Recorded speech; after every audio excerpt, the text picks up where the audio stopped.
Good morning to you as you are setting to hit the road. Hopefully you can delay that just a little bit. Driving this morning may be a bit on the slick side, just simply because we have the powdery kind of snow on many neighborhood streets. Main roads that have been treated are in fairly good shape, but there will be slick spots along your drive, and just be aware of that, especially as more people get out on the roads. Untreated streets may find that powdery snow gets compacted into a sheet of ice. So temperatures are not going to be above freezing today, and that could be an issue, especially in shadier spots along your drive during the day. Just please be careful.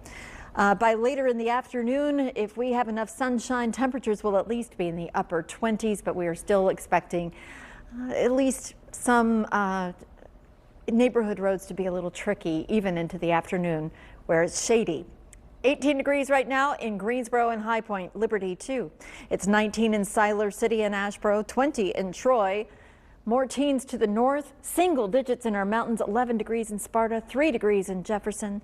We have winter weather advisories up for Montgomery County and Chatham County here in the Fox 8 viewing area, where you may have had up to an inch of snow in some spots. But the rest of the Piedmont is not under a winter weather advisory. I would say just use your common sense and take things slowly and carefully as you're heading out and about. The back edge of our clouds already making their way past the foothills, so we're going to have a lot of sunshine to look forward to today.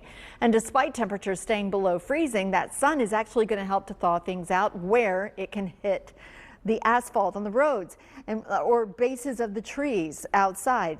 So it can be in the 20s all day, but that radiant heat being absorbed by dark colored surfaces, that will help to thaw out the snow, melt it off.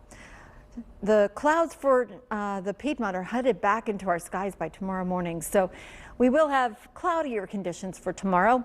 We're going to also warm up after we get past the lunch hour tomorrow. We'll be above freezing, and then we're headed to the 40s and 50s for the rest of the week.